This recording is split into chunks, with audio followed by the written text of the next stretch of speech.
Hi, everyone. Welcome, and thanks for joining us for Stars of Franchising.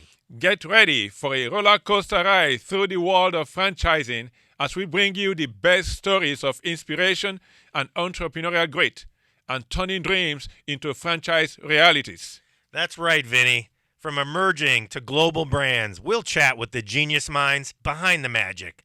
All brought to you by the Tariq Farid Franchise Institute at Babson College. I'm Ab. And I'm Vini. Now, buckle up for some serious inspiration.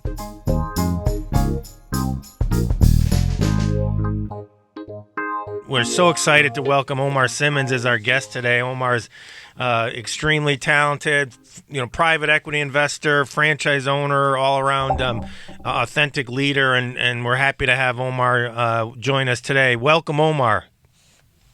Great to be here. Thanks for having me.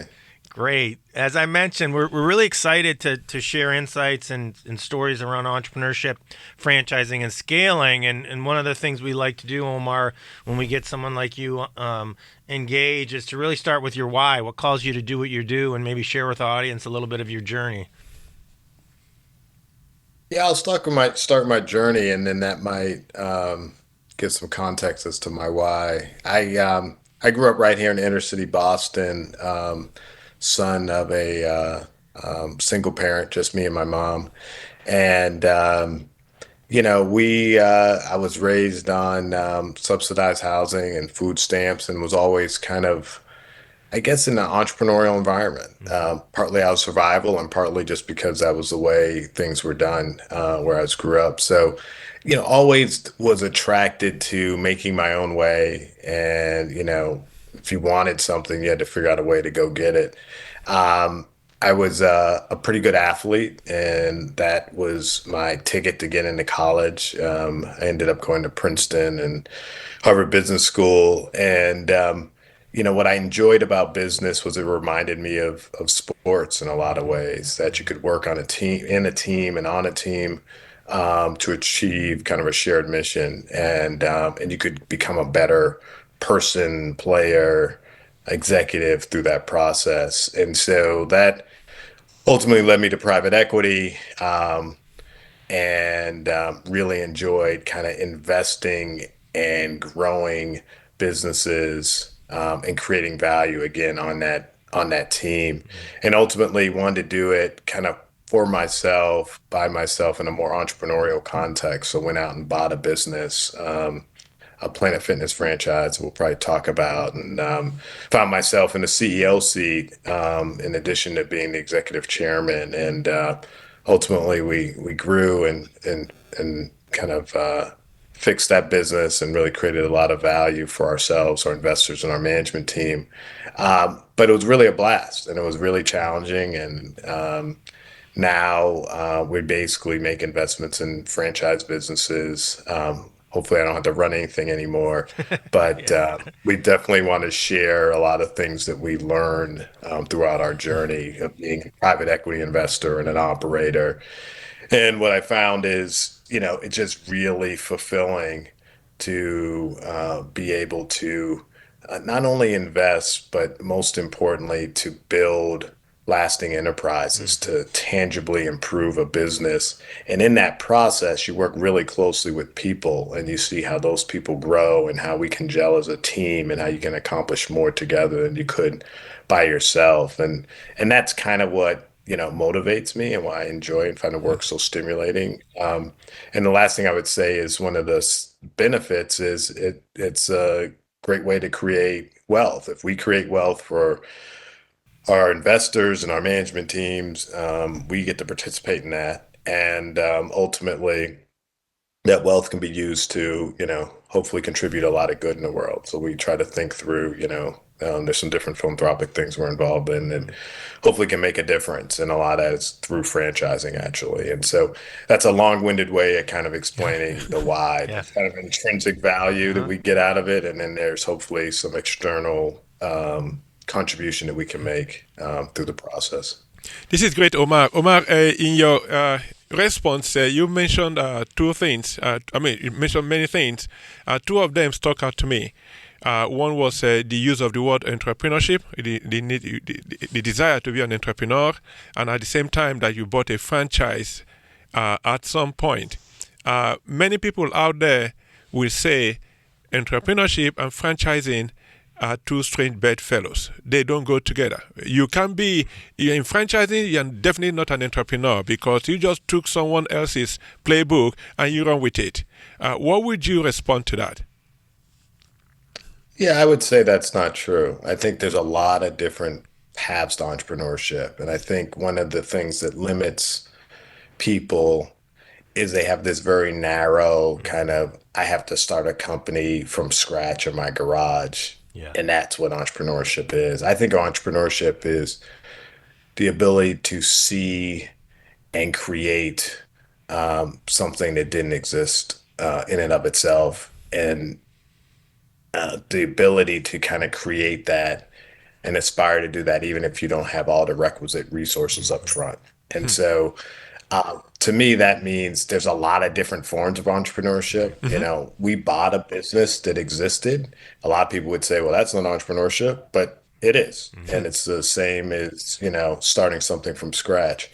Franchising, whether you start one, you know, a franchisor or a franchisee, or you buy one, again, I think it's incredibly entrepreneurial because you have an opportunity to leave your imprint on something and to create. The only difference is you're creating with somebody else. And I think the thing that throws people off is they assume that you have to be the, I don't know, the captain of the universe and create everything by themselves. But any business owner will tell you is you never do it by yourself. That's a fallacy. And so I think the franchisor should be a partner and a contributor, or the franchisee should be a partner and a contributor. It's just a more kind of structured type of partnership. But I think all businesses come down to the interdependencies of partners because, again, no one creates value by themselves, in my view. Thank you.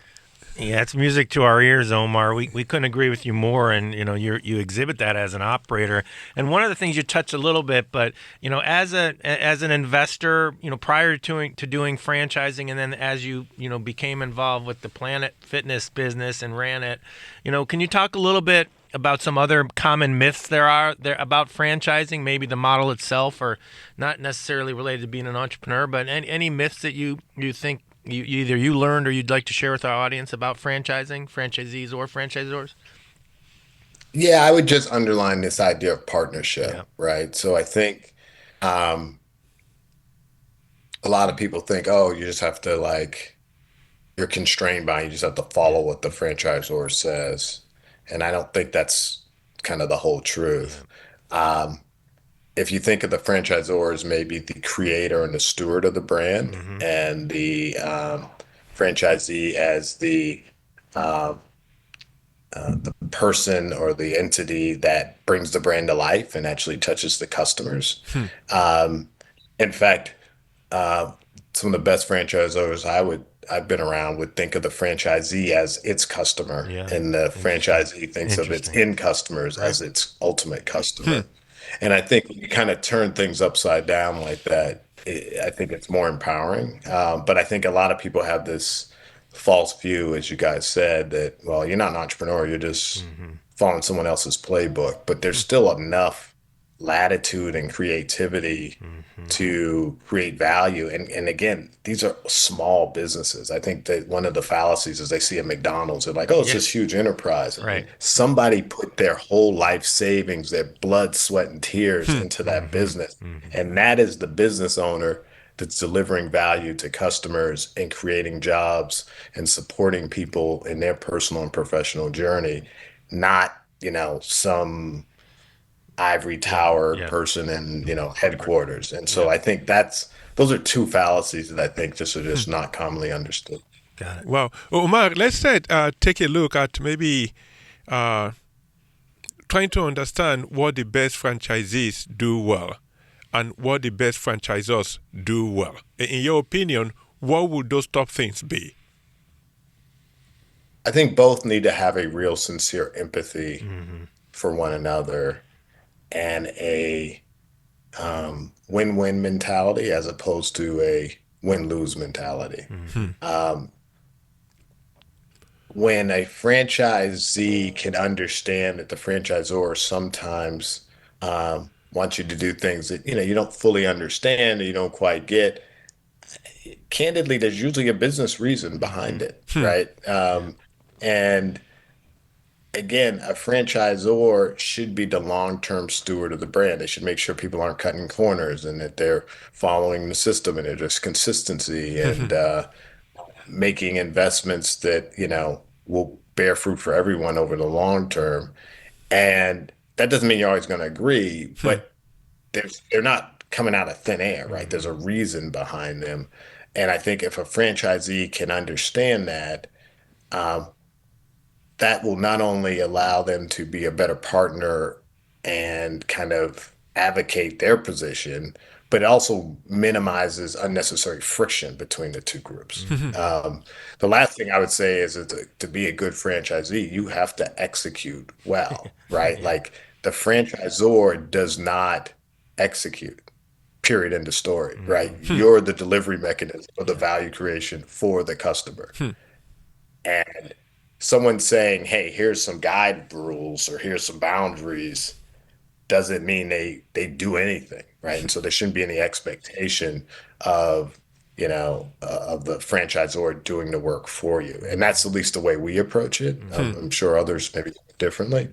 And as to be a good franchisor, I think you should, again, have this empathy and this partnership perspective, because if the franchisee is making money, it's really easy to have, kind of influence over them to have them do the things that you want them to Yeah. do. But again, it's this idea of relying more on influence and partnership and less on, I don't know, power or documentation or an agreement, right? And so when when I focused purely on private equity, we only looked at franchisors, and the first thing we always did was kind of examine the financial health of the franchisee base. Yeah. That was the value of Wow. the Yeah. enterprise, Wow. right? If the franchisees weren't making money, no matter how healthy the franchisor looked, there was no sustainable value there, right?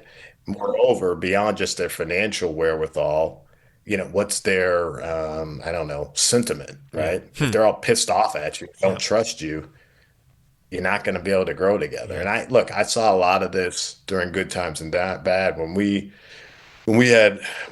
grew our Planet Fitness asset from like 15 units to well over 100, and then we hit COVID, and Yeah. so everything shut Right. down. Had to lay off 1,500 people. It was tough times, right? And again, that's when you really start to understand the interdependencies of your model, right? Yeah. Spend a lot of time with landlords, Yeah. governors, Lenders. public officials, lenders, and the franchisor. And one of the things that Planet Fitness did remarkably well is they got everyone to work together for a common goal. Yeah. Didn't become a zero sum game, right? It came like, how do we survive and ultimately kind of advance Yeah. and use this challenge as an opportunity? Because 25% of our competitors went out of business. Right. Not one Planet Fitness went out of Right. Wow. business during that time. And we actually, I think, took market share and became a stronger enterprise and a stronger brand. But that's because, the leaders from the franchisor, the franchisee, we realized we were all in this together, and we gotta make choices that make a lot of sense for all parties involved, not one or the other, because it would have just deteriorated Yeah. into nothingness if we did that. Well, it's, as you state, Omar, teamwork and empathy and partnership combined. Let me follow up on that on the pandemic piece of it. As I was a lender with probably several hundred million out to planets and zero EBITDA and closed stores wasn't in the plan. But I saw it. We witnessed it firsthand. And I'd love to talk to you a little bit or have you share a little bit about the innovation that was born out of the pandemic that you guys saw and implemented in the system, one, but then two, you alluded to, the survivability and the ability to thrive, but how much the franchise model and sharing between franchisees of not only best practices and innovation, helped you guys through it and helps a brand. Yeah, so I would say the biggest innovation was a strengthening of the partnership. Mm-hmm. And I would say the model is uniquely structured to kind of optimize on, for lack of a better word, like radical change, Mm-hmm. right? And so um, imagine you run a really big business. I mean, I can't remember how many plants there are now. Let's say there's almost Yeah. 3,000. And you want to, decide what's the best approach, right? If you have a bunch of employees out there in the field, they're not going to own the outcomes Mm-hmm. or talk to you and give you truth in the same way that a bunch of business owners would, Yeah. right? So you get a much more clear diagnosis of what's really going out there on the front lines Mm-hmm. in the franchise model.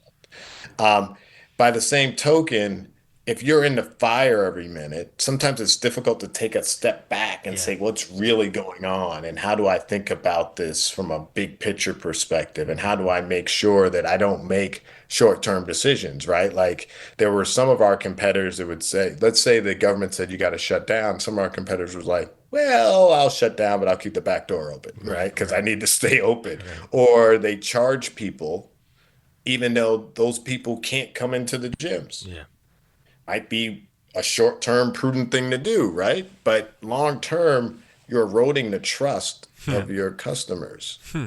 and you could be permanently damaging your brand. In a franchise model, I think it's a lot easier as long as people have a healthy, constructive partnership Mm-hmm. to get the benefits of a clear diagnosis and someone that's like, look, I'm gonna make sure this brand endures forever, right? Mm-hmm. And combining the best of both so that you're making the best kind of short-term and long-term decisions. And you get way more innovation, right? Mm-hmm. Instead of relying on some really smart person stuck in the ivory tower really Yeah. far away from the business, I can say, look, I'm seeing something in Connecticut Right. that really adds value. And I can tell another franchisee about it in Seattle, and that franchisee can tell me something that they're working on. Right. And then we could say, hey, we should talk to corporate about Right. this. And we had this old saying, it's like you're in business for yourself, but not by yourself. I mean, the Right. franchisees, we really make Yeah. sure we shared best Yeah. practices and we shared things on a regular basis. And at the right time, we'll bring things up to corporate, sometimes together, sometimes individually. Mm-hmm. That powerful collaboration is really unique to franchising, where everyone has some degree of aligned interest and a bunch of different learning laboratories that they can Right. kind of use to optimize the business. Yeah. Love it. Omar, if you have a group of people in front of you today and they have interest someday in going into franchising, either as Zees or as Zors, what advice would you give them? Hmm. It's a great question. I think it depends a lot where you're starting from. So I have this Hmm. conversation a lot. If you're starting from, say, more of a financial background, Hmm. um, you may think about, well, go look at some business models that are already out there that may be public, Mm-hmm. go do some work, read a bunch of FDDs, Hmm. Mm-hmm. Disclosure. start to think about, what's the right model for you? What's the right brand for Hmm. you?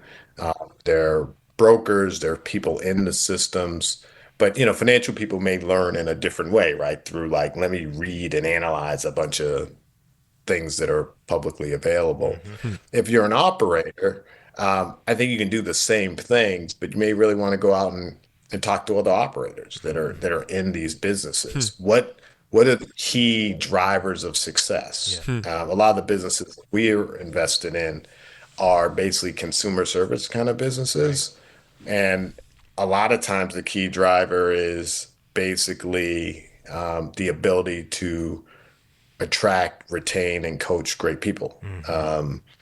And so if you have that gifting as an operator, you may say, hey, that fits. And there's certain brands that fit. Other ones maybe, I don't know, more operationally intensive or manufacturing intensive. There's a lot of different franchises. Franchising is a business model, but not necessarily an industry or an end market. And so I think Mm-hmm. just uh, thinking about what your unique contribution and gifts are Mm-hmm. and how that fits is, I think, an important step. And the last piece is just, well, what's the right entry point, right? Am I going to be a multi-unit Right. player? Am I going to buy a bunch of them, or am I going to like start out small and own all of them? And a lot of that sometimes comes down to a financing Yeah. issue. And Right. again, your management style. Some people are really hands-on. They only have X amount of money. I want to nail this one. Some franchisors will say that's the only way you can do it. Yeah. You go into Chick-fil-A or something, they're going to say, you got to run this thing and One. that's it. Yeah. There are other models where they're like, hey, you can run a couple of them, or you can be a little less personally active.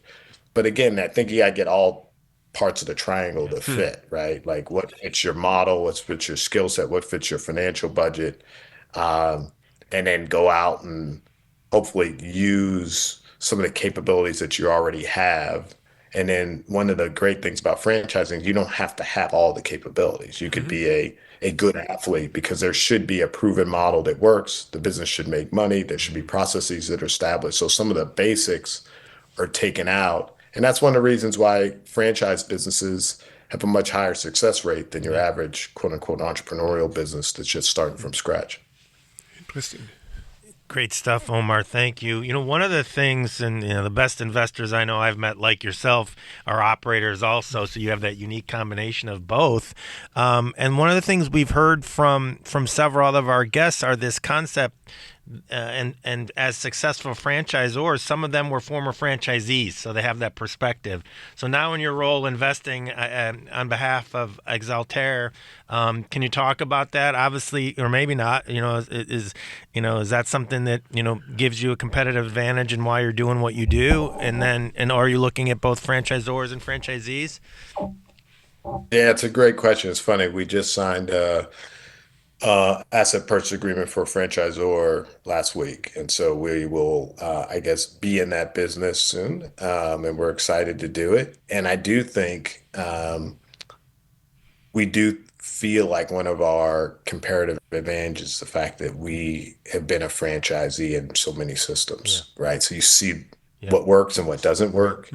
And there's a unique empathy and a sincere desire to um, create value through and with the franchisees Mm-hmm. as opposed to think of it as an afterthought, Yeah. right? Yeah. And so at its core, I want our franchisees to thrive, right? Mm-hmm. And as long as they're thriving, we will by definition thrive, right? Mm-hmm. As opposed to again, like let's just go. Some franchisors I see do this, and it's really disappointing, but they just want to sell a bunch of Yeah. franchises Mm-hmm.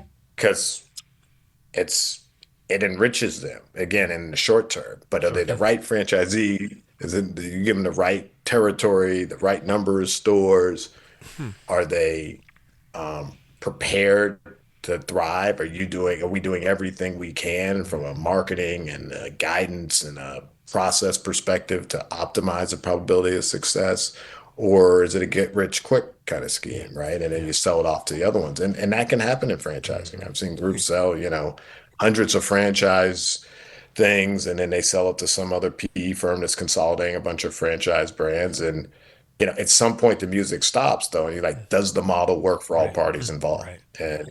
And that's not what we're about. But so I think that perspective is important. And again, we're very open to being in the right franchise brands. I think we're pretty selective. We have a Mm-hmm. very high bar, but if they approach the business in the right way, and we can think of them as partners and they can think of us as partners and they have good unit economics and their scalability, we're happy to play in both. Yep. Okay. Hey, Omar, one area that we've often raised with our guests on this podcast is the area of diversity, equity, and inclusion. Not just at the ZOR level, at the franchisor level, but also as franchisees, and of course at the private equity also. So that interplay of these three areas. So, what you have anything to share with us in that space, and how are you addressing that? Look, I think there's opportunity in all three spaces to enhance the diversity, equity, and Mm-hmm. inclusion. So I'll start there. Having worked in private equity, I was usually the only, person of African descent in most of the Mm-hmm. firms I worked in. We were lucky to have, a woman if you had one, right? Like it wasn't the most, it was a pretty homogeneous environment. Franchising, whether at the franchisor or the franchisee level, is a little bit better, but still, I think has a long way to go to be reflective of all the talent that this country can offer. So, one of the things that is a real personal passion, and for me, is to get more people of color as owners in franchising systems. So it could be the franchisor. It might be a lot easier as a franchisee. But the idea is that, if you go to a Taco Bell or KFC or McDonald's, a lot of the people that work in those businesses, and certainly a lot of the customers, are people of color.